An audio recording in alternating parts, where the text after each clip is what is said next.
just arriving in Parramatta. Going to meet Joe Kwon from Convict. This one has taken a while to set up. I think I've been speaking to Joe for like 6 months now. He's been a busy guy. But Joe Kwon from Convict, interesting story.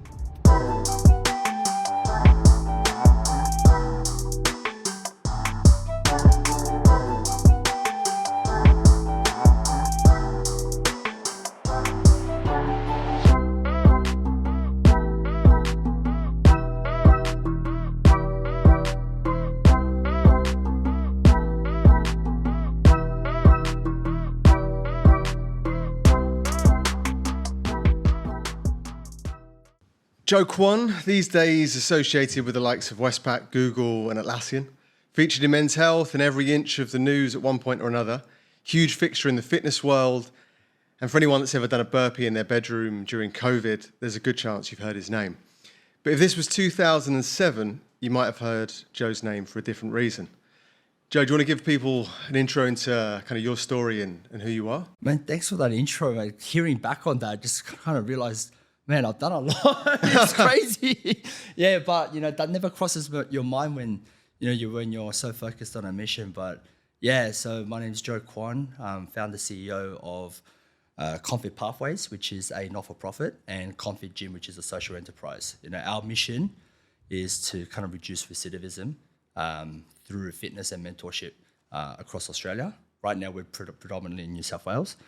I spent 9 years in prison for directing a criminal enterprise and for the supply of large commercial quantities of MDMA. And today I'm running a social enterprise. Entrepreneurs don't change, right? So it was always there. I think I know you've told this story many, many times, but keen to kind of hear your early story, like 21 years old, 2007. What was happening in your life at the time? Look, I was just a bit of a lost kid, right? Grew up in a single parent household. So mum came here as an international student. So she actually came here on a scholarship. So she was on a student visa. So she's an opera singer. So she got a scholarship to the Sydney Conservatorium of Music to study opera. She's a soprano. And it was funny because, she's, working her ass off, studying. We had hardly anyone here we knew. But she came out from obviously a bad divorce and she ran away, took me here. Although I was born here, we went back to Korea and she ended up coming back here with me. So we were kind of struggling. On the outskirts, it looked all good because mum is an opera singer. It's meant to look glamorous and everything. But in reality, we're living in one of the most impoverished houses and, we're just scraping by. And that was a childhood. So I didn't have a father figure, only child, no brothers, no sisters. So the people that were in my area that I looked up to were a lot of gangsters. People were like, they were in the game, right? So I used to always hang around at these those billiards where everyone plays pool and stuff like that. But they had like an arcade area at the front. So I always ride my bicycle there, play arcade games and stuff like that. And, these older guys used to like me because, I'm a little cheeky kid, always asking, hey, I'm in my primary school uniform and asking them for cigarettes. And they're like, look at this little kid, what's he doing? But like I used to always look up to them because I thought they were cool. And in my immediate circle, they were the only ones that was kind of, present in my life. Mum was always out working, studying, trying to provide for me. But at the same time, it's hard, when you got no other support here. And mum was a bloody hustler. She always tried to make things right for me as well. But there's so much that she can do, limited English, all that kind of stuff. And then I went to high school. I knew about the whole criminal culture because I knew these older guys that I used to look up to who I thought was cool. They were all like, they had this kind of code they used to live by and everything. They used to always instill it into me when I was a kid. And I went to school, high school. I was a junior black belt taekwondo at the time. And, when you get older as a young adolescent, you start thinking about how come I don't have a father? You start thinking about those things. How come these kids all have dads? I don't. Why am I living like this? All that kind of stuff. So there was a bit of, actually there was not a bit, there was a lot of anger inside of me. And plus I had a black belt taekwondo. And that wasn't a good combination. So I used to get into a lot of fights. And that caught the attention of the local gang. They brought me on. yeah, and then that's pretty much how it started, like just doing little jobs here and there for these guys, and those little jobs turn into bigger things, and yeah, it's the beginning of my kind of criminal, I guess, journey. When you kind of get involved in this, does the kind of acceptability for yourself expand and expand, or were you willing to kind of jump into the deep end right away? No, look, joining a gang wasn't because I wanted to join a gang because I was fascinated by crime or anything like that. It was more of an acceptance thing, like it was like a brotherhood. I never had siblings, I never had brothers, but they felt like a family to me. And that culture, although it was toxic, that's all I knew. That's all I was presented with.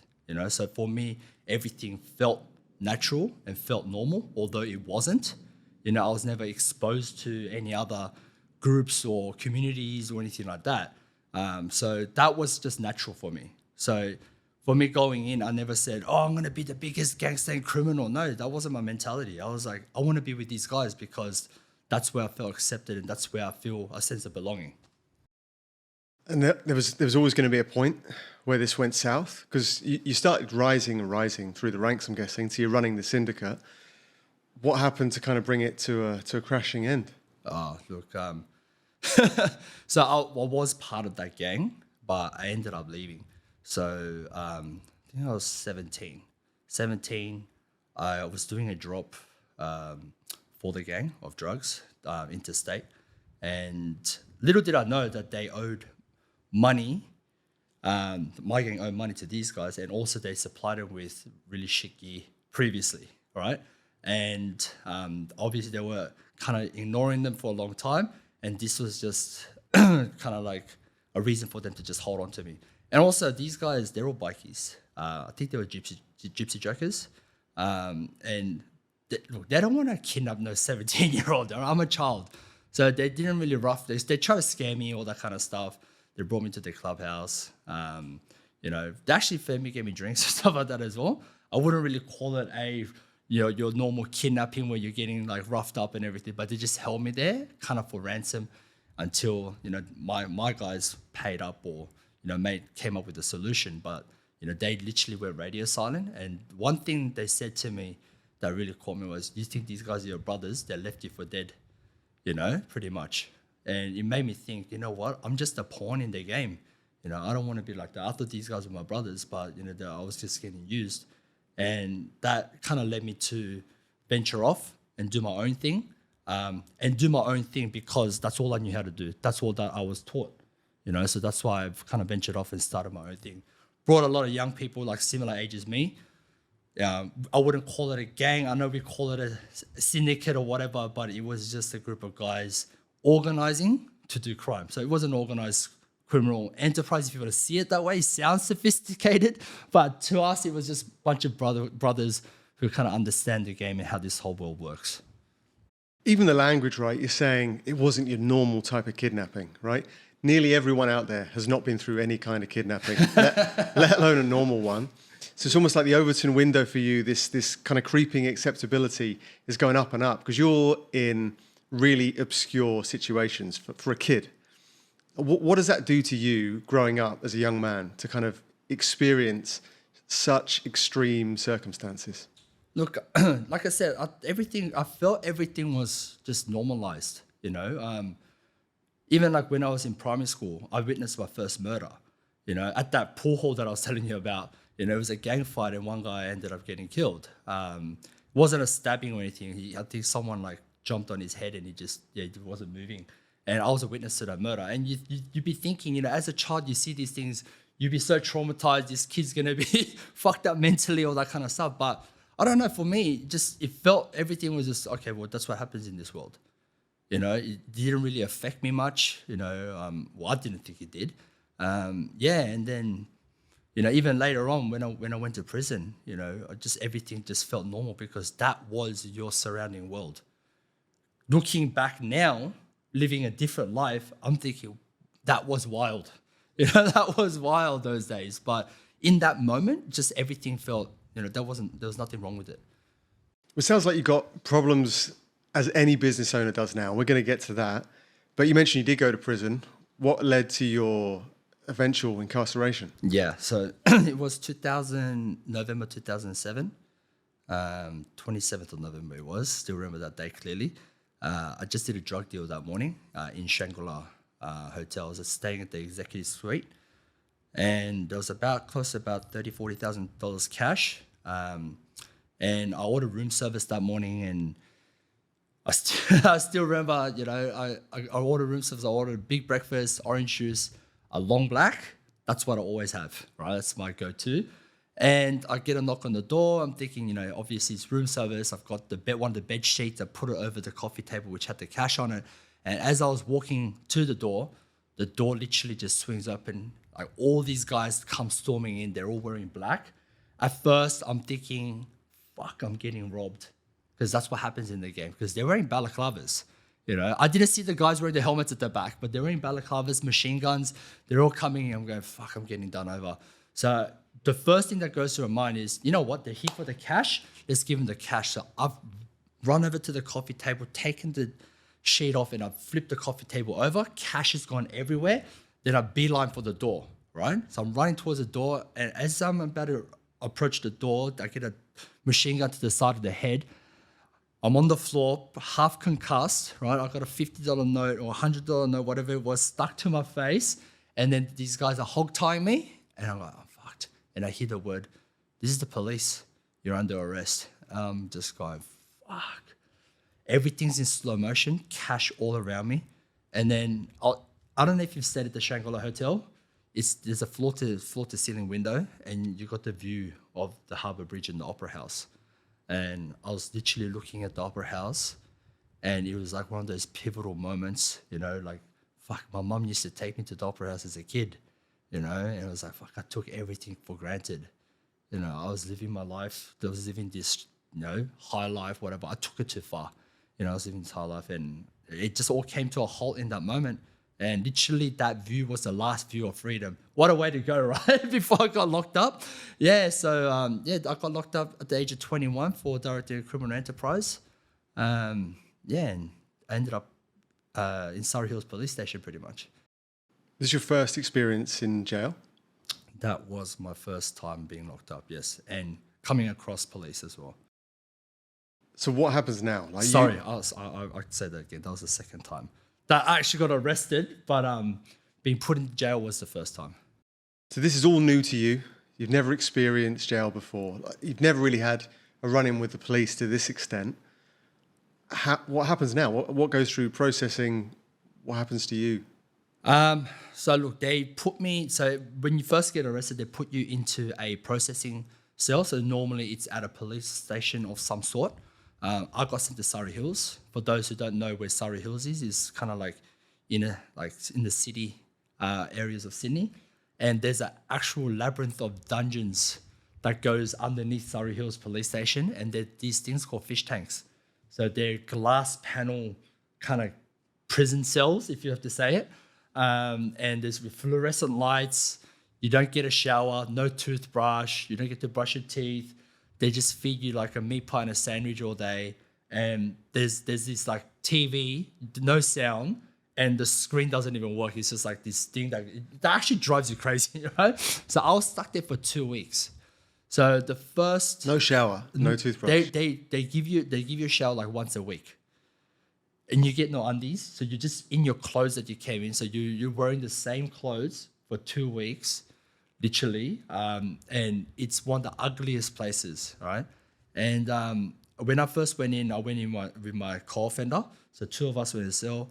And then there was this other guy that was just lying on the floor, kind of like in a fetal position, but facing the wall with his back to us. And literally he didn't move for like 2 days. And I'm thinking, is this guy dead? Like, he must be dead, right? So my co was like, go and like kick him or something. So like we just kind of kicked him, and he just shrugged us off. I was like, oh, look, he's not dead, he's alive. So we just didn't think much of it. Maybe he's coming off the drugs, who knows, right? Anyway, the next day, this guy just all of a sudden just walks up and starts walking towards what you call a toilet. It wasn't a toilet, it's just like a metal thing with gangrene growing on it, right? No toilet seat, nothing. And he just sits down and he's about to do a number 2, so we're trying to give him some privacy. I've never seen this before, right? So I've turned around going, okay, this is not awkward at all. And then he starts screaming, and we look at him, and he's got his feces in his bloody hands and starts wiping it all over himself and on the wall. This is what you call bronzing, right? It's actual, there's a terminology for it. So he started bronzing himself. It was a way for him to voice out that he wants to get the fuck out of there. Obviously, he's dealing with a lot of mental health issues and all that kind of stuff as well. Yeah, that was my first experience of being locked up. But the kicker was that wasn't even prison. That was a holding cell before you go to prison. Yeah, so that was my first experience. And then from there, they shipped me off to Parkdale Correctional Centre. Tell me it gets easier than sharing a cell with a man that's covering himself in shit and screaming to get out. What happens next after this kind of 2-week stay in a fish tank? Yeah, so everyone, you meet a lot of people. So you go into the truck, and you obviously you're in that escort truck with a lot of guys, and a lot of them have been in and out of prison before. So, I'm a newbie. I'm asking these guys what's prison like, and they're like, oh, it's nothing like Surrey Hills. You get fed, you got showers, you got community of guys there you can train, watch TV. I'm like, oh, doesn't sound too bad. So when you first go there, like when you buy fish from the aquarium, they put it in like that plastic bag, and then you got to put it in, like you got to put the whole bag into the fish tank so the temperature acclimatizes, and then you pour the fish in to the water, right? So it's kind of like that. We're the new fish. We're in this plastic bag, and they put us into this area to see what we're like. So you go see a psych, what medications do you need. And once they assess that you're okay, then they move you into the main area where all the rest of the guys are, right? So you stay there for about a week or two, and then you transition off to the main. That place was good because you're coming in with like a lot of these guys fresh off the street. Then the most intimidating part was when you went to the main. So I'm still this kid going in, and you hear about all these heavy hitters that are in the yard, and you see grown-ass men just tattered on their face. Like you got all these massive guys like on each other's shoulders doing squats and stuff like that. I'm like, fuck, what is this? And when you first come in, they're all looking at you. One of the most intimidating things ever. So I went into this area where it's a non-working unit. So what happens is you stay there, you put your name down for work, and when there's a bed placement that comes up, they move you into the working wing, which is just the wing next door. So I put my name down. I didn't know that there was this rule in the yard, right? So certain yards are kind of controlled by different minority groups or nationalities.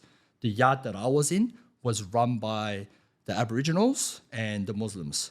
So if you're not an Aboriginal Muslim, you can't use the phones. And there's only 2 phones in the yard. So which means if you're not one of these races, you're not using the phone at all. I didn't know that, right? And someone told me, I was like, fuck, I need to call my lawyer ASAP, right? And there was this one time where there was a gap on one of the phones that no one was using. So I jumped on the phone quickly trying to call my lawyer. I'm just typing in as quick as I can. And I get a knock on my shoulder, like a tap on my shoulder. I'm just ignoring it. The next thing, my shirt gets pulled over my head. Someone's like laying into me, all right? And I pull my shirt down, and I see this guy. He's like half my size. I roundhouse kicked him, and he dropped. And literally the whole yard just went quiet, and everyone just stood up, and they're all just coming towards me. I'm like, fuck, I'm going to get mob attacked. That was the most scariest thing ever. I'm getting mob attacked. And then the muster bell went for like muster. And all the officers started coming out, and because they knew there was some dramas, they all started coming out, and everyone kind of stopped. And then what happens is during lunchtime, they muster you into your cell. So you're stuck in they lock you in your cell for an hour, and then you eat your lunch in your cell, then you get let out. So it's not like in your movies that you go to some fucking chow hall or whatever and you eat food there. So I was in the cell, and my cellmate's like, you're probably going to get stabbed. I'm like, what? And then to make it worse, he started getting like magazines and newspapers and started wrapping it around me. And he goes, that's probably going to it's called a body shield or body armor. It's going to lessen the impact of the shank. I'm like going, what the hell's going on? I'm here for bloody, it's like my first week in, I'm about to get stabbed. And people are calling out the window going, you're fucking dead when you come out. The whole unit's just calling out now. It was one of the most intimidating things, right? And then I'm just looking at the time, getting closer to the time when they're about to let me out to go back into the unit. One of the officers walks down. He's a 2-pipper, right? So high up, right? He knocks on the door, and before then, one of the sweepers, he's a cleaner. So he cleans the unit. So he comes and he goes, hey, the boys from next door sent you this to look after yourself. So the next door unit is where all the Asians are. And they've heard that one of their boys is in trouble. At that time, I didn't know. There was a war going on between these races. I had no idea. And he slides this newspaper underneath the door, right? It was a long piece of newspaper folded up, slides it under. I open it. I shit you not. It's a fucking samurai sword. It's not a shank. It's a samurai sword. Yeah, it's massive. And now I'm thinking, I'm in for fucking drug dealing. I'm going to get done for murder. Like, if I stab someone with this, people are going to die. Like, you could chop someone's head off with this. It was that massive, right? And I'm just going, crap, what's going to happen now? I didn't know what to think, right? Then it's about time to get let out. These two people comes along, and then he goes, Kwon, pack your bags. You're going next door. I'm going, fuck, I couldn't have grabbed my stuff any faster. I had this magazines strapped around me, the samurai sword down my pants. You could probably see the tip of it coming down my shorts. And then I just grabbed all my stuff and just, I'm getting the fuck out of here. And I went there. And as soon as I went into the Asian yard, the boys were all waiting for me. They'd cooked a bowl of noodles for me and everything. And it's like, you want some? It was the best thing ever. That was my first week in jail. This does not add up with the story you're told on the bus, right? You're going to get fed, they've got the showers for you, and then the next thing you know, like you've even acquired a samurai sword in your first week in prison. Yeah, it's crazy, man. Like, thinking about all the things that happened during the 9 years is nuts. But yeah, that was the first week. But I could tell you a million other stories. But every inmate goes to that. Everyone goes, "What's prison like?" And I say, it's like the ocean. One moment it's nice and calm, and the next it could just turn on you. And it becomes a bit of a circus show in there. Think about it. You have a facility under one roof with people with the most mental health issues that have grown up in kind of trauma and disadvantage and violence. Imagine putting all these people under one roof in such a toxic environment, and where they don't know, especially that's remand before you get sentenced, you don't know what's going on with your sentence. So it's like a time bomb, ticking time bomb. Everything you do is like a ticking time bomb in there. Yeah, I mean, I've heard people say the most difficult or the heaviest things are not steel and metal. The heaviest things are the decisions that haven't been made, the things you're waiting to deal with. And if you've got all this uncertainty about what's going to happen to you next, first of all, how do you even cope with the indecision? Because you're waiting to find out what your fate is going to be.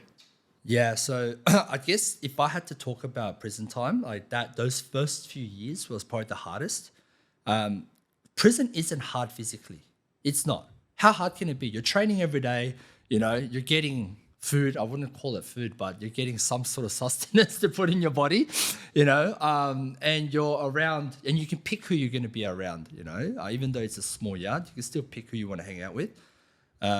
And it's not like the old days where they're making you do slave labor, on the rails and shit like that, So physically, it's not bad. Guys are sunbaking in the yard and all that kind of stuff. But mentally, it takes a huge toll on you, especially when those cell doors close. So when you're in maximum security, you get locked in at like 3 or 3:30, and they let you out in the morning or 8 or 8:30 in the morning.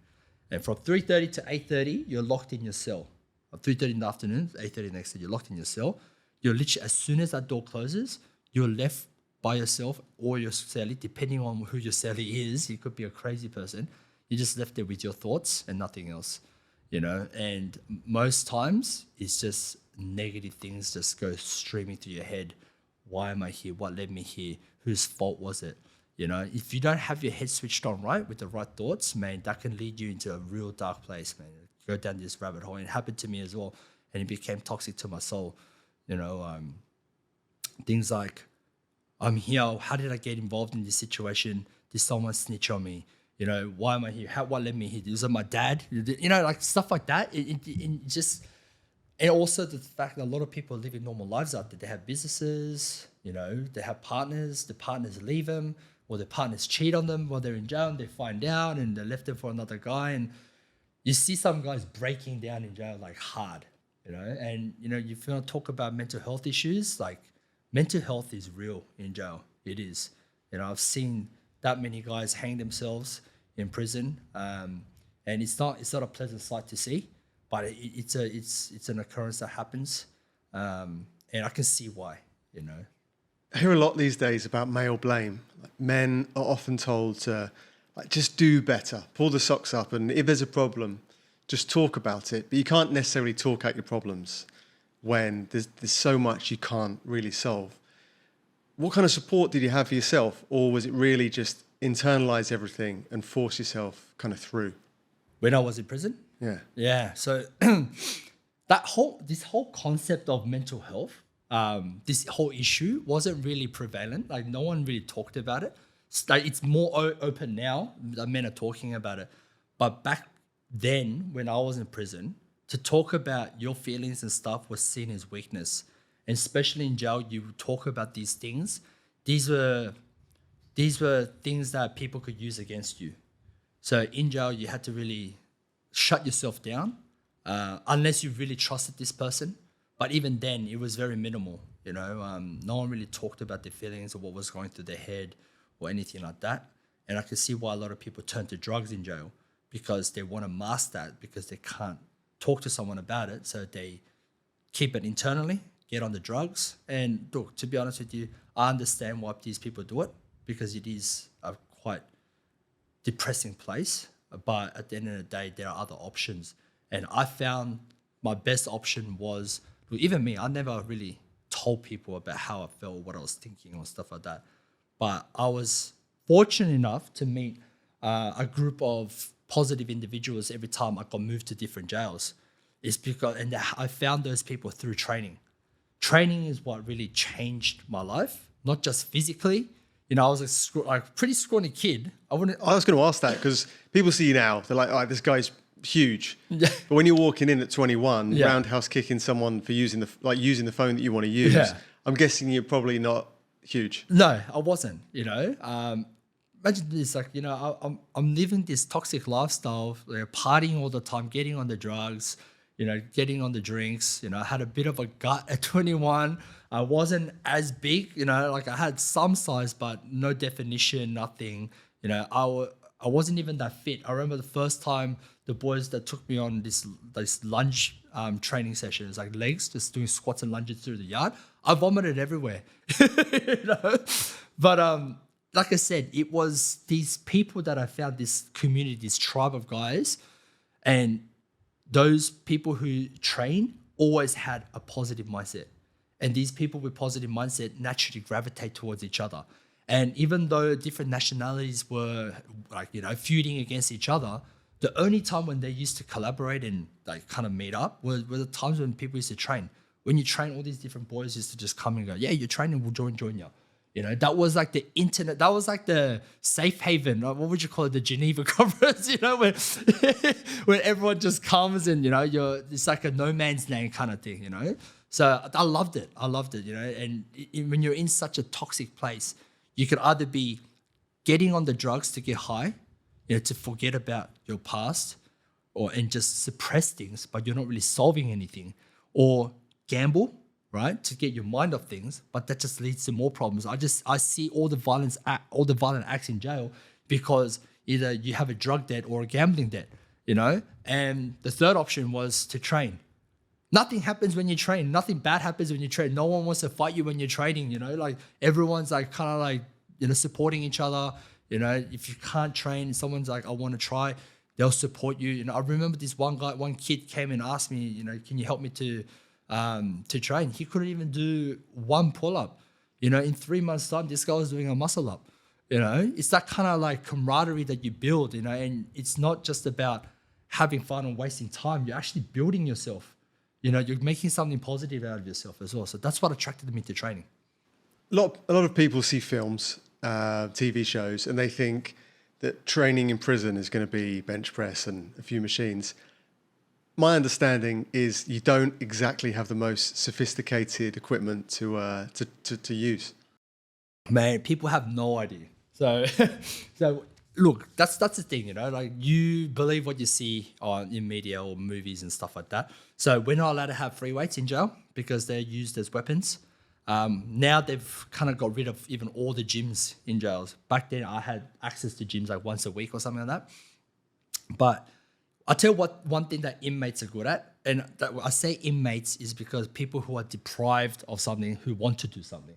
And that can be anyone in society. So once you're deprived of something, it makes you become hungry to want and make it happen, right? And inmates are very creative and we improvise. So we find anything that we can make into kind of training equipment, right? So inmates are known as the MacGyvers of prison, you know? We make some pretty cool stuff like tattoo guns and, you know, speakers and stuff like that. But I'll talk to you about the training. So we use like, you know, detergent bottles filled with water. We make detergent bottles, wooden handles, sticky tape that turn it into dumbbells, water bags. So garbage bags full of water. We learn how to utilize other people's body weight. And we understand like how to utilize hypertrophy through resistance training, using towels and bed sheets and stuff like that. So we improvise all the time. You know, we made a cable machine with sheets and like bottles and stuff like that. You know, so it's about improvising. So every day was coming up with new training routines and, you know, using these ways to hit different muscle groups and stuff like that. But mostly all body weight. You know, how to utilize body weight to grow. You mentioned the innovation and it almost sounds like you're training for the difficult, right? So if you're kind of forced into this necessity, you get very good in all aspects. At the same time, like doing this training, are you thinking about the future? Because training in prison isn't necessarily going to be a career. So what are you thinking about what's going to happen next? Or is it just, right, I'm going to do what I need to do now and ignore the future? Yeah. So look, I've always grown up with some sort of an entrepreneurial mindset or entrepreneurial spirit. But most boys, when they train in jail, they train because, you know what, I've got nothing when I get out, but at least I can leave with a good rig and go pick up some girls or whatever. You know, you've got nothing else. You might as well come out with a good rig. We always say to the guys, how embarrassing would it be after doing all these years in jail and you come out as a fat slob? You'll be a laughing stock. At least come out with some pecs and abs and, you know, good looking rig. But there was one time where we had all these water bottles stacked up along the wall in our unit. And there was a bit of a running joke. The boys are going, hey, when we get out, don't worry about fitness first. We should make a gym called Bottles First. You know, we were laughing, but it kind of like sparked an idea going, you know what? There's so much raw fitness knowledge that comes out of prison. You know, it's a mix of like all different styles of training, but the way we train, the intensity we train, and the mindset of us wanting to train like this is very different. It's called getting prison fit, right? So I was like, man, there's something there. There's an idea. And what else kind of hit me was the guys that I used to train with. There was this one guy, he ended up getting released, and literally like a couple months later, he came back into our training group, training again. And I was like, what the fuck, why are you back? You know, and one thing he said to me, which really hit me in my heart was, Joe, I tried to do my best. I wanted to go square, wash my hands. I tried to get a job. People look down on you. Society does not accept people like us. The moment you tell them you come out of prison and you look the way that I do, right? Because he was a rough looking dude, right? And I was like, you look the way that I do, people judge you straight away, and those opportunities, the doors of opportunity just close in your face, right? And you get a position of pushing the broom and people treating you like a second class citizen. And he goes, you know what? At the end of the day, I still got pride as well, you know. And I tried because I tried, and it's hard. It's hard. I was struggling, and unfortunately, I'm back here. I was like, fuck. And you know what? I saw myself in that position. Who did I have? I've got no family support on the outside. So mum's back in Korea. So I've got no family here, right? I'm uneducated. I dropped out of school in year 10. The only people that I know on the outside are the criminals or that are still in the game. How the hell am I going to do anything good? How am I going to go clean? You know, what opportunities do I have? What chance do I have? So I was thinking, far out, what do I do? So the idea of me wanting to start some sort of fitness business started when I was in jail. I'm like, how do I use fitness and not just become a personal trainer? Like, I wanted to help people train, and I wanted to show people how we train in jail, but I didn't know how I was going to do it. But the biggest idea was, okay, well, how do I form a community like we do in the inside? Because it was so positive, you know, like people would, You know, even if they're having bad days, when they used to train with us in our group in the yard, like they'd be in a good mood. You know, they had that support. You know, when one guy, his wife completely left him and his ex-wife was the one that was putting money into his account for him to get these buy-ups, he stopped getting money. So our guys used to all chip in a little bit of food every time and support him for the week. Like, here's some tunas for you, here's some, you know, gel protein shakes, stuff like that. And, you know, he got by like that. And that was the kind of community that I wanted to create on the outside for individuals that were getting out who were struggling. Start through fitness, and then we'll expand it from there. And I didn't know how it would turn out, but that was just the initial idea of just some sort of support network through fitness.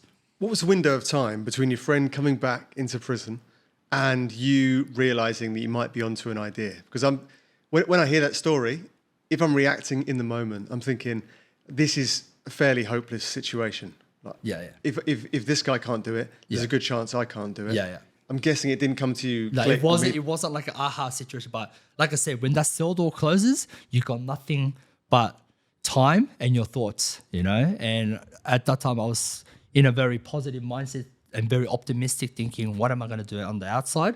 There's a lot of anxiety there as well, because I don't know what's going to happen, but you're just very optimistic about what are some things that I can put my energy into. And that's what I wanted to put my energy into. And these thoughts started coming here and there, and just it built up over time. You know, to be honest with you, I didn't even know what a social enterprise was. You know, nor did I know what a not-for-profit. Not-for-profit, I was thinking those annoying people that stand in front of shopping centers, that try to get eye contact, and you're the one like trying to avoid eye contact with them and stuff, you know. Excuse me, do you have some time? Like, no, I don't, you know. But that's what I thought a not-for-profit was, you know. But it's more than that, you know what I mean? So, yes, I just wanted to help the boys. And through that, I wanted to help myself. Network theory says you are the 5 people we hang out with the most. I'm guessing there must have been some positive influences on you from a business perspective to kind of take you from the people you train with to creating something on the outside. What was the journey between kind of thinking, I've got no real education, to I'm going to skill up and take something with me beyond just a good rig? So the biggest positive changes in my life were, there were 2 components. First one was the fitness part, which I've just talked about. And the second component was education. So when later on, you know, I did want to make a change, not early on in my prison sentence, because I went in, 21-year-old kid, thinking this is going to be the rest of my life. I'm going to be a career criminal. And they say that prison is a university for criminals. You know, you network, you find out about, you know, what's the latest like technology and gadgets that the police are using to investigate, and you just kind of network with all criminals, right? Then I was talking to a lot of these older guys who were meant to be these kind of drug lords, you know, the 007s of the criminal world, right? And I said to them, like, you know, how long have you done in jail? They go, oh, I've been in and out like since pretty much my whole life. I'm like, if you're that good, why do you keep on coming in jail? And he said to me, they all said to me, everyone that I talked to, there's no fucking guarantee in this game that you're going to be safe and that you're not going to come to jail. No matter how smart or how tight you run your ship, there's always going to be a leak. Something's going to go wrong. Police have too much freaking funding and money and resources for you to go up against, right? So I was like, shit, okay, well, I don't want to come back to jail. I'm already doing a 9-year sentence. Imagine my next sentence, what I'm going to cop. Then I wanted to kind of change and do something, because I realized that everyone in the yard that I looked at, no one was educated, including myself. You know, everyone came back from a background of some sort of childhood trauma and disadvantage, same as myself. And then no one was educated. I was a part of this statistic, you know? And I'm thinking, there's something here. Maybe it's like this education thing might help me. I don't know. I've got plenty of time to test it out, right? So one day I was reading this book called Rich Dad, Poor Dad by Robert Kiyosaki. And in the book, he said, accounting is the language of business, you know? And I'm a cocky young kid thinking, you know, I know a lot about, you know, criminal business, but what about I teach myself this accounting thing? How hard can it be? So I went to the prison library, got myself first year accounting textbook. It's like a university accounting textbook, right? And as soon as I opened it up, I'm trying to figure out what the fuck is going on, because everything looks like bloody numbers and hieroglyphics and I had no idea. Like there's all these formulas in there. I'm like, geez, what made me fucking think that I can do this, right? I wanted to do it, but I just didn't have the guidance, right? And that exact same day, this guy, I was at Lithgow Correctional Center, maximum security. That exact same day, this guy walks into the yard, and the rumor was that he was a billionaire accountant, right? Everyone's trying to extort this guy because everyone's so fixated on the word billionaire. Yes, let's get money out of him. See, it's a perception side, right? You think like that, you're always going to be like that. I heard the word accountant, billionaire accountant. All I heard, I didn't care about the billion. All I heard was accountant. So I approached this guy straight away. I was like, look, let's do a deal. No one's going to lay a finger on you, all right? You're going to get the protection from me and my boys, but in return, you teach me accounting. This fucking thing that I don't understand, help me with it. He couldn't move into my cell any quicker, so we ended up becoming cellmates. And not did he teach me accounting every day, but he taught me about business. He taught me about value of education. Most importantly, he taught me about self-worth. He goes, you think you're dumb because you tell yourself you're dumb and you can't do this. It was all about self-worth. And that's the kind of stuff that I teach and instill into my team and the people that we mentor as well. It wasn't because you're incapable. You just haven't been guided into looking at the right things, That message we tell ourselves and other people tell you, it really kind of creates the tone, this self-fulfilling prophecy. And I think people have it in families, like, oh, in our family, we're not smart. In our family, we don't go to university. Or in our family, we're clumsy. And this becomes your narrative and you believe it and you believe it. And it's really hard, almost impossible to unlearn all the things you've learned. Like when you got access and exposure to this guy that's kind of retraining you, you're having to relearn everything. What was the difference that kind of made for you, and what happened next? Look, I had to put my guard down. My whole life, I had this persona, right, which I masked all my weaknesses. So I'm thinking, I'm a gangster. I'm a knockabout kid. I don't let anything make me look like a fool. But it's that kind of egoistic mentality that keeps people in that way of life, of not wanting to put yourself down a little bit to learn, to humble yourself to learn. And I guess that was my issue. And that's what he made me realize. He humbled me hard. He might not be from the criminal world. He was from like the finance world, whatever. And he made me realize, like, fuck, I'm not this person that I think I am. Yes, in the criminal world I am. But imagine if I went out, I'm a nobody. And he made me realize that. He didn't say it directly, but he made me realize I'm a fucking nobody. I have nothing. And I was like, to be somebody, you got to build yourself up. And that's what I was doing in jail. I was like, okay, how do I start? I hardly read books. He made me read a book every week. And he made me analyze the book in such a deep way, which I'll just normally read a book and go, hey, hectic. But he made me go and think about the book. What was, like every aspect of the book, he was asking me questions. He goes, what do you think that was about? And then I wouldn't know the answer. And he goes, I'm going to go to sleep. You think about it and tell me in the morning. And I'll be fucking there scratching my head. I'm like, oh, what's it about? What's it about? And there was a book called Think and Grow Rich, by Napoleon Hill. And the whole book, I was like, oh, mate, it's about making money. He goes, it's about making money. It's about getting rich, making wealth. No. But he goes, it's about thinking, It's like, and that helped me that set the pace for the rest of my prison sentence. It was about, when you have nothing, right? But if I don't know if you believe in, what's that word? Manifestation.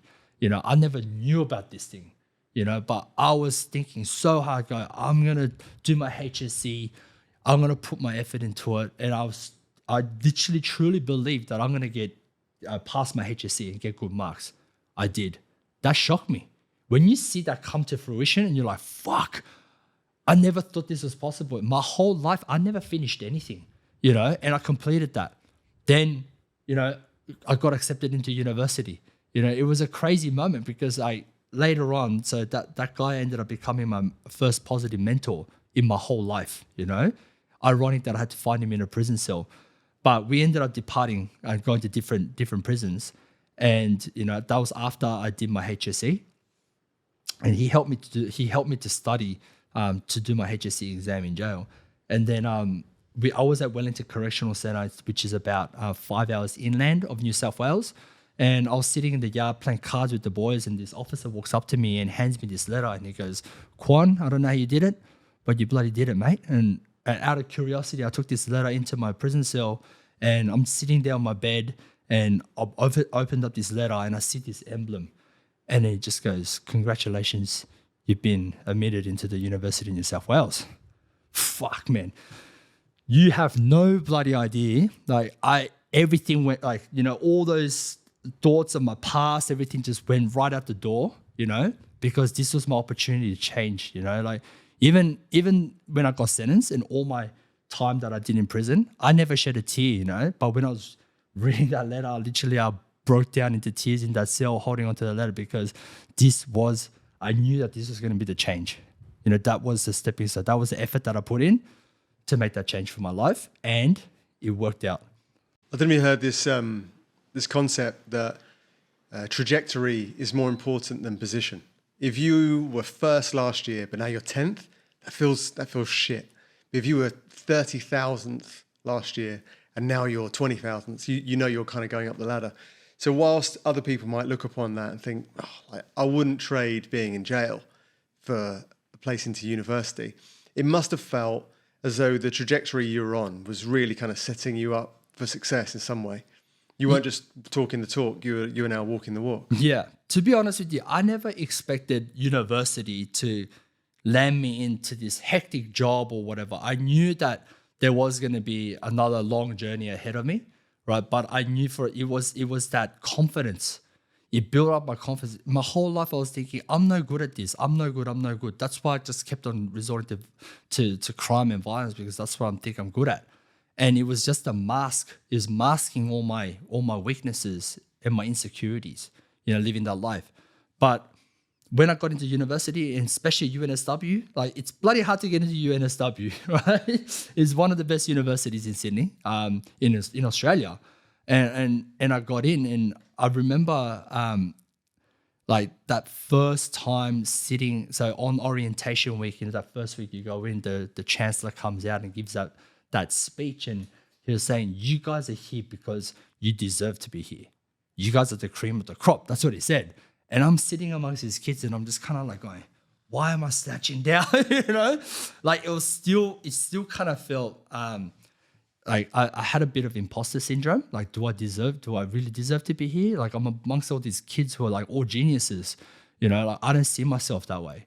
But, you know, it took a while for me to realize, you know, it was the hard work and the effort that got me here. It doesn't matter about my past. Anyone can make that difference, you know, and I'm not smart. Everyone used to bag me out. They go, "Dude, you're Asian. You're meant to be good at academics." You know that stereotype. I must be missing some sort of chromosome or something, but I'm not. I was never good at academics, you know. But my billionaire mentor told me, he goes, you know, in business you got to be good at either or both of two things. One, either be good with numbers, or two, be good with people. You know, and I was testing this theory in university. I started with accounting. I absolutely hated it at university. Like, learning from him and learning at university was two different kind of things. And I realized I only liked it because it was the personality factor of learning from someone that I respected, and spending that time with someone, you know. So I scrapped accounting altogether because I didn't want to pay for an expensive university to fall asleep in the lectures all the time. But I changed to management and marketing because I'm good with people. That was my strong suit. And why don't you just play on your strong suit rather than try to work on something that you weren't really too good at, you know? So that's what I ended up graduating with at university. So university, you've kind of taken on this new subject. What was it like being there? Was it easy for you? Did you sail through the course? Nah, I was... it was pretty hard, but there were certain things that motivated me. You know, I wasn't at university with the mindset to... I guess I was different to all the other students. All the other students were there to get the best grades that they can get, so they could get a job in a really, really good company. You know, so that was their goal. My goal was, you know, I wanted to tick this off my bucket list. You know, I've never finished any sort of educational kind of courses or anything like that. So I never graduated from high school. Now I'm at university. I'm thinking, you know what?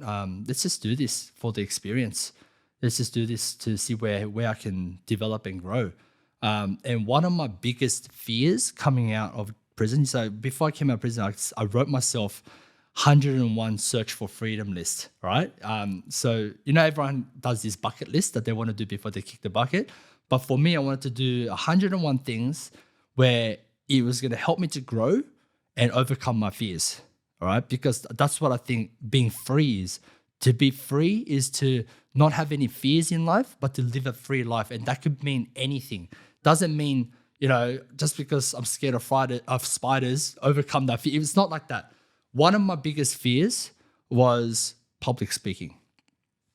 And I remember doing my first presentation at university. Man, I was shitting balls and I'm thinking, why am I sweating and give a fuck about this? They're like uni students, who cares? But I was so afraid, and that was something that I wanted to overcome.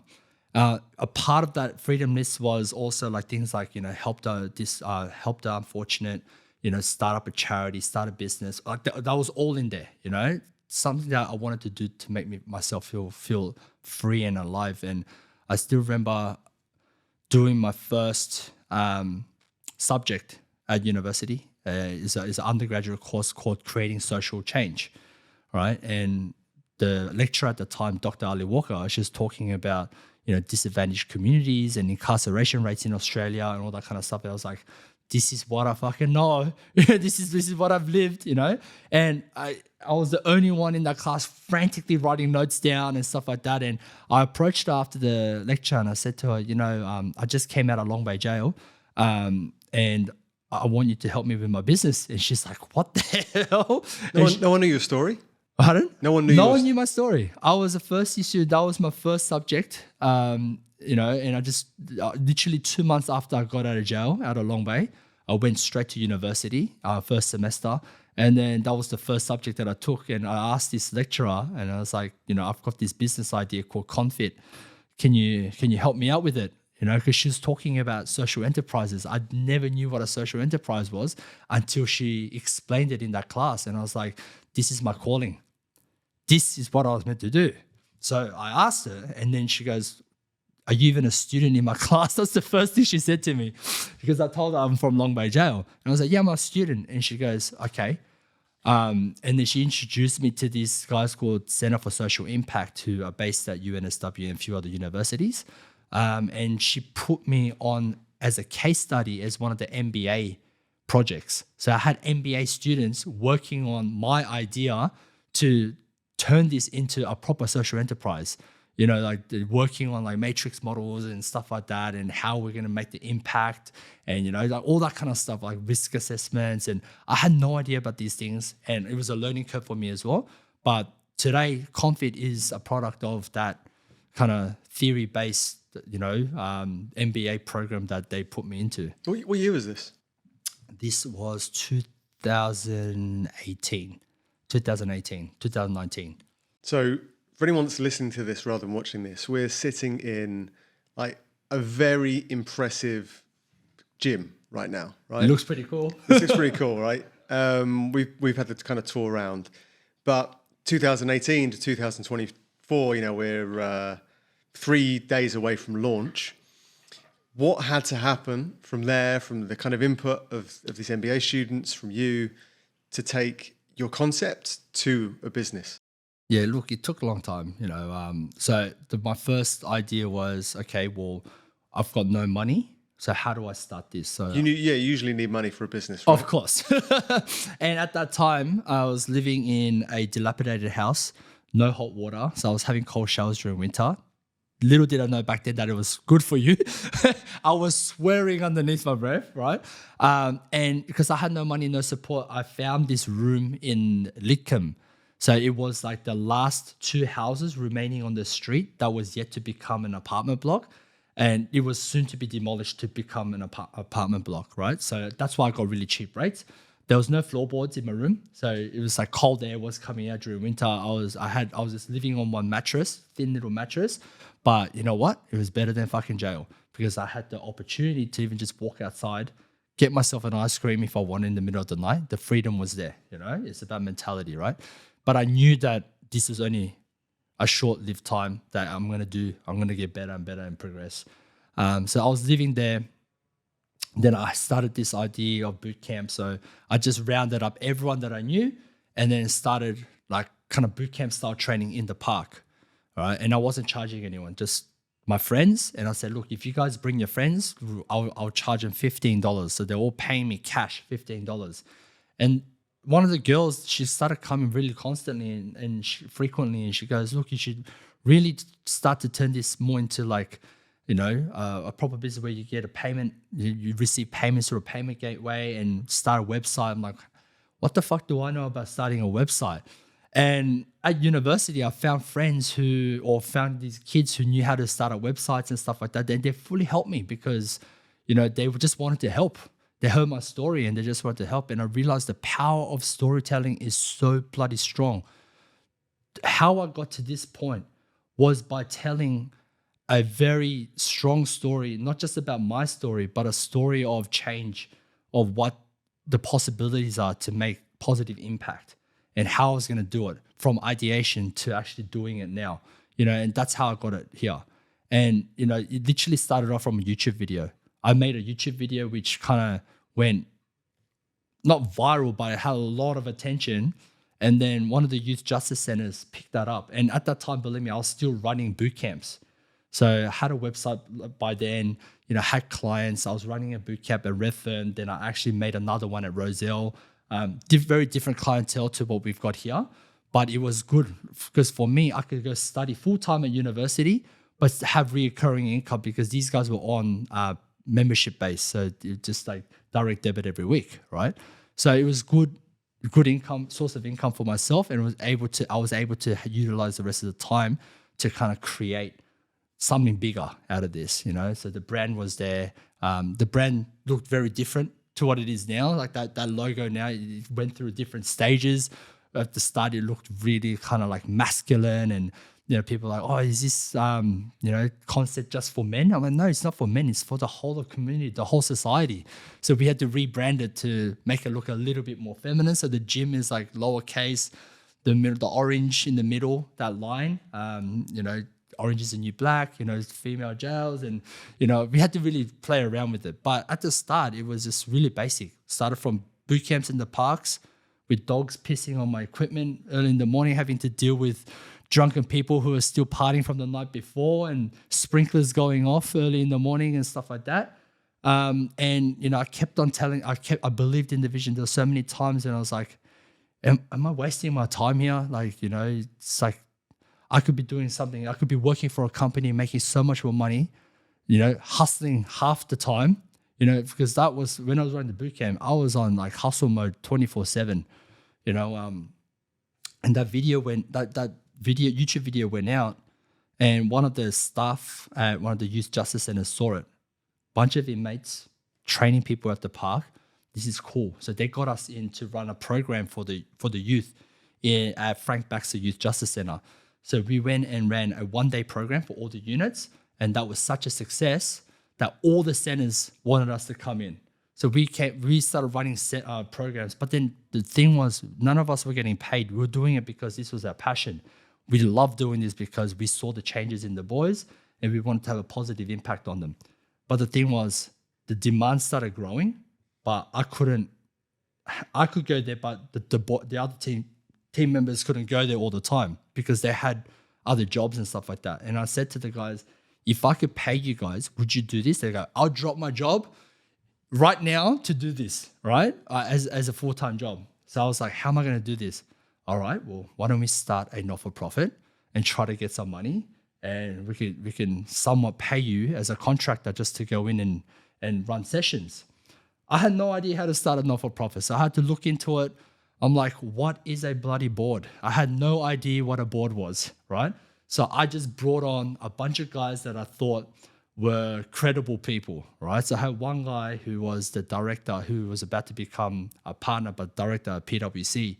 I asked him because I somehow knew him through a friend of a friend, and he's like, sweet, I'll jump on board. Then I brought in Dr. Ali Walker, who was the university lecturer that I first started with. She jumped up with full circle moment. And I brought in other few friends who were like in law and stuff like that. But I had no idea when I first started. It was a mess, all right? But I got the charity up and running, and it started growing from there. And today we have a hybrid model where it's a social enterprise, not-for-profit. The social enterprise would generate the revenue and redirect it back into the not-for-profit where we run our mentoring programs. Because for people who don't know how hard it is for a not-for-profit to get funding, it's not easy, There's all these grant writers and all that kind of stuff, but it's not an easy task until you grow your team. You get yourself a full-time grant writer or someone who does the grant writing for you. I was doing everything myself. I was literally sleeping 4 hours a day. This was going to talk about, because you've done so much doing at the start. Usually beginners will overvalue thinking, and they'll undervalue doing. But you've kind of gone after everything: your sales, your HR, admin, you're obsessive, hardworking. And occasionally that's going to cause you to kind of bounce off the limiter. And if you don't delegate, you're limiting your ability to ascend to the next level. And what got you here won't get you there. Right? Yeah. So when did you start finding the ability to at least get 6 hours sleep a night, pass on some work, and kind of find what your value was going to be to this, rather than having to do absolutely everything? Yeah, so at the start, look, I was doing everything, running the classes, doing the grant writing, doing all the submissions, writing business plans. Lucky I went to university, because they taught me how to do them. If I didn't go to university, I would have never learned how to do any of these things. It helped me to have some sort of foundation to be able to run an enterprise and a not-for-profit. Brought people in that believed in the mission, that are helping me from the side. A lot of mentors. I had people from Google helping me out, really mentoring me, telling me how to use Google. They gave me like free Google products to use and stuff like that. Yes, I had a lot of support from the community, because I was fortunate enough to be able to tell a good story, and they believed in the story and the mission and my capabilities. And I didn't want to let these people down either. Didn't want to let them down, didn't want to let myself down, and didn't want to let this kind of idea of the mission down as well, which I've been pushing for so long. And it got to the point where I was starting to burn out a lot of our funders. So over time, I've made a lot of partnerships with credible, massive organizations such as Westpac, Paul Ramsey Foundation, Snow Foundation. Snow family, they own Canberra Airport and half of Canberra.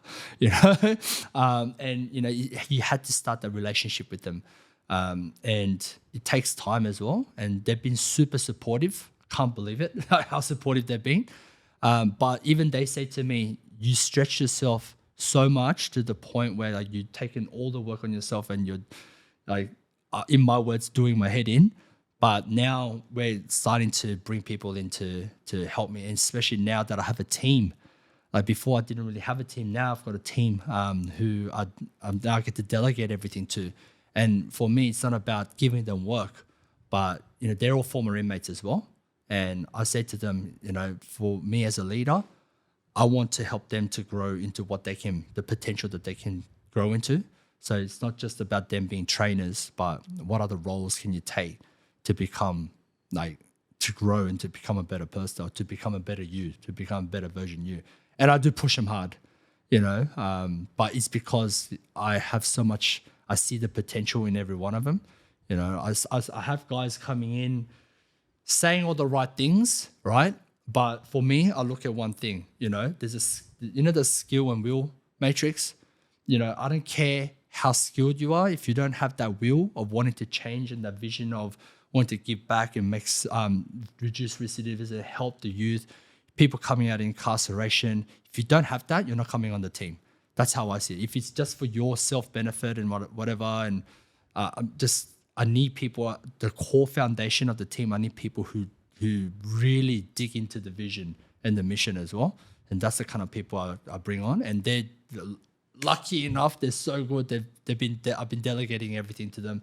And because of them, all of a sudden, the growth, it's incredible. From just parks, a small charity, we've just grown. Yeah. So I think my first exposure to you was during COVID, right? When everyone is now in isolation. Maybe it was the news, maybe it was YouTube.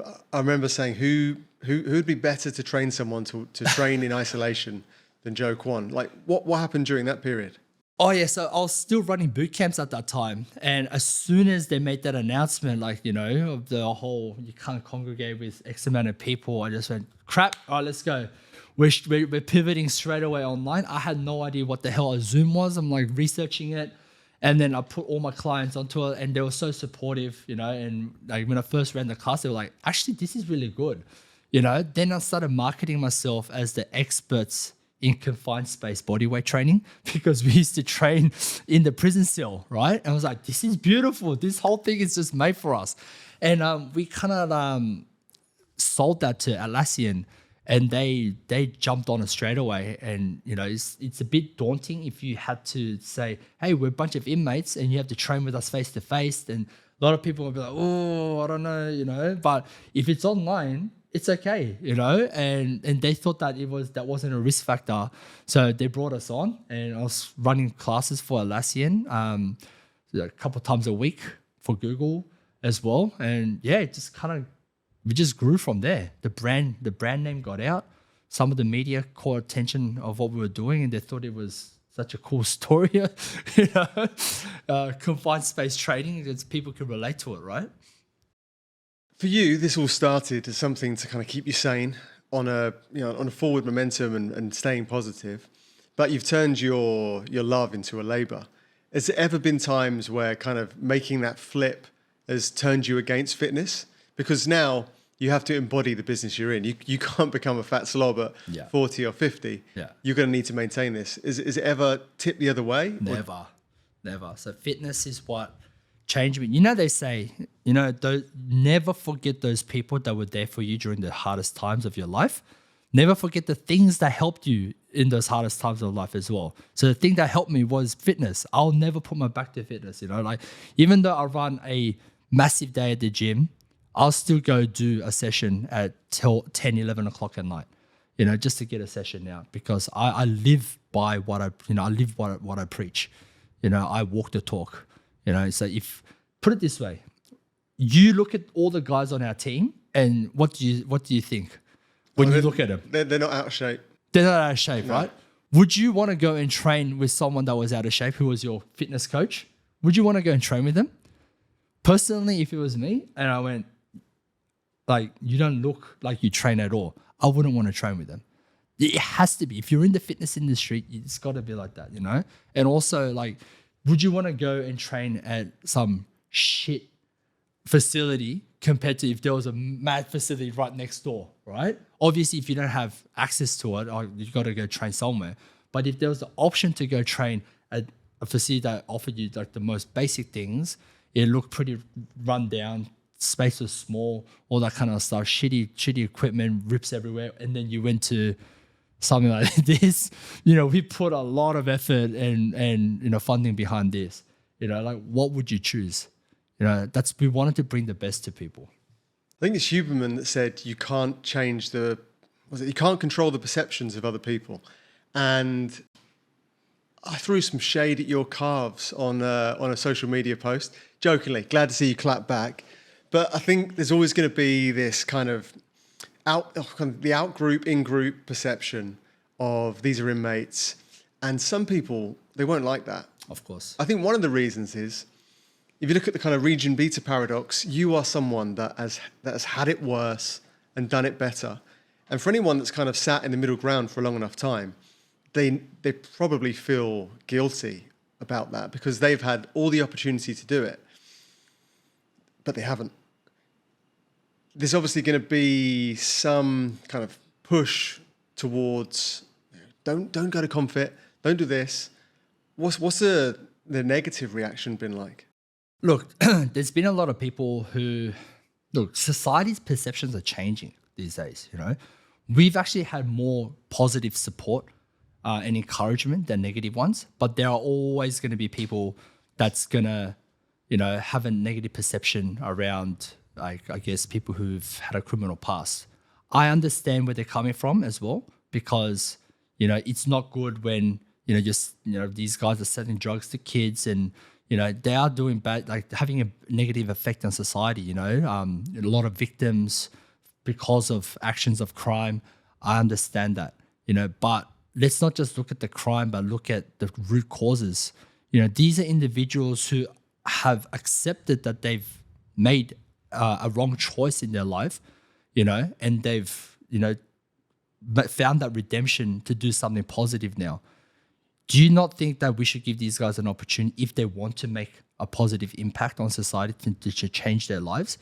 Do we still go, all right, these guys are trying to do something good, but let's all shut them down and make them do bad things again? That's what you're saying, but not giving them opportunity. I'm not saying every inmate coming out of jail is going to be like us who want to give back and want to make a change, who want to make a difference. But I'm saying those people who do want to make that change, they need to be supportive opportunities for these individuals and not shut them down, but give them the benefit of the doubt. And that's what Convict is. We are a beacon to say we want to make that positive change in society. And we say to these people, it's like, I understand that not all of us coming out of jail are perfect, but we're here to really actively want to make that change. We're doing more than most people are doing in society at the moment. It's so much easier to be the critic than the proposer. People will sit there and say, this is wrong, that shouldn't work, but they have no real solution, no answer. Exactly. And they might say, punitive measures, we need to do this and that. If people come out of prison and we give them a second chance, they may take it too far and end up committing crime and going right back. But that happens anyway. If you keep the punitive measures, the recidivism stays high. Yeah. It's just going to be a continuous negative loop and cycle. And the cost to incarcerate someone is ridiculously expensive. Crazy.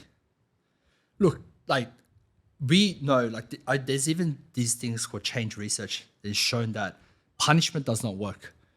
And you can see that through our recidivism rates. Adults are at 54% within the first 2 years of their release. With young people in the juvenile justice system, there's 84% in Australia that will return back to custody within 12 months of their release. That's huge figures. And for young people, it's costing $714,000 to house them in custody each year. That's massive money. And you talk about numbers then, how many of these young kids are incarcerated and adults.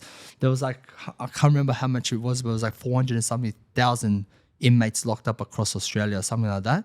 And 44,000 inmates. So 44,000 inmates locked up across Australia.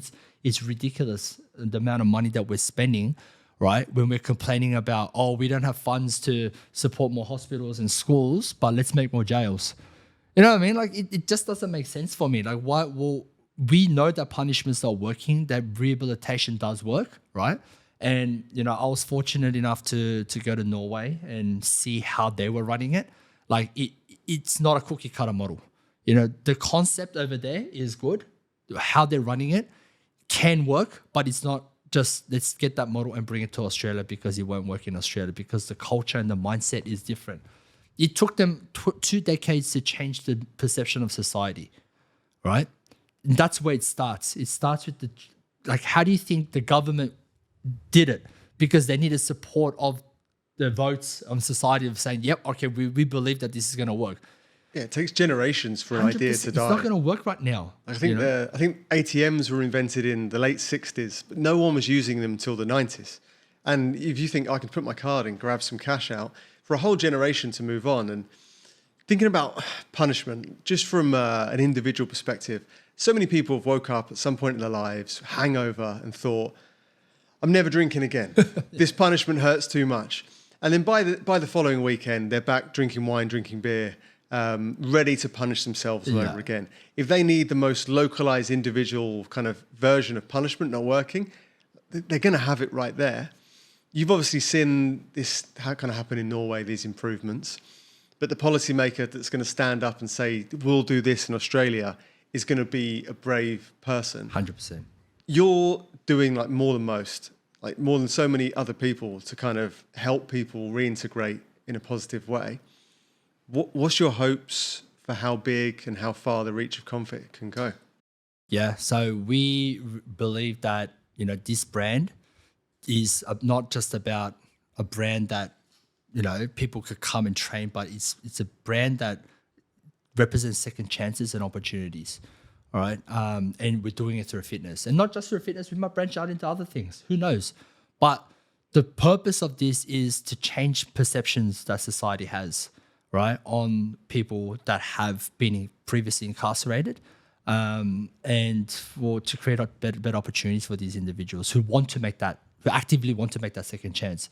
Because there's a lot of people that come out of jail that live in shame, and they don't want to voice out where they're from and what they've done, right? Whereas at Convict, we have to be transparent to tell people what we've done to gain their trust.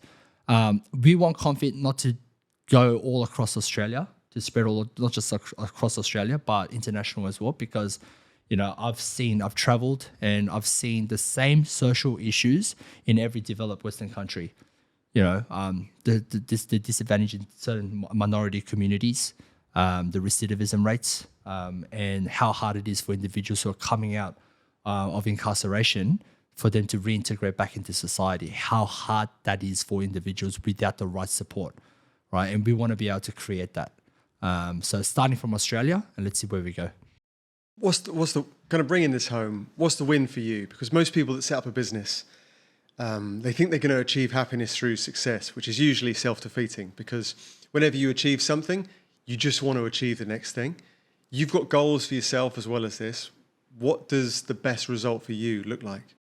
Look, a lot of people go, hey, Joe, you started from like nothing. You started literally from the scraps. You didn't I had -dollars in my account for so long. I was on Centrelink, on Austudy and stuff like that. And you go, Joe, you started from that and you're now opening this hectic gym. Like, look how cool it is. How much money's gone into this. You've succeeded. And I was like, no, this isn't success. Success, I'll tell you what success looks like when there's no recidivism in Australia. That's what success looks like to me.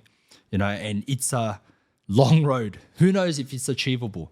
But I'll make sure I'll do my best to try everything in my power to make that happen, from what I can do.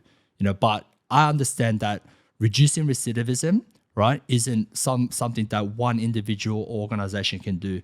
It has to be done through a collaborative effort, through government, corporations, not-for-profits, social enterprises.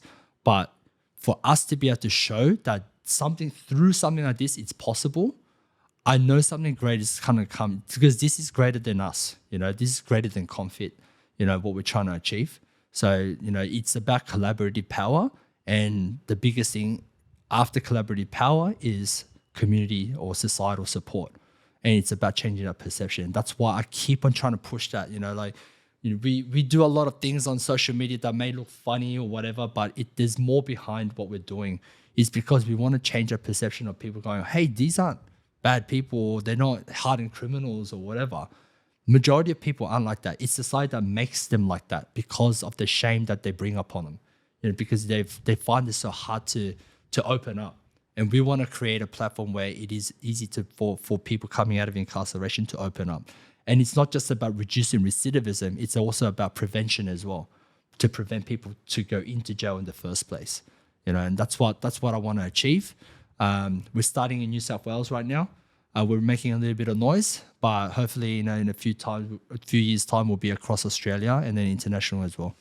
Joe, I think everybody is going to be rooting for you to win and kind of achieve everything you want to get to.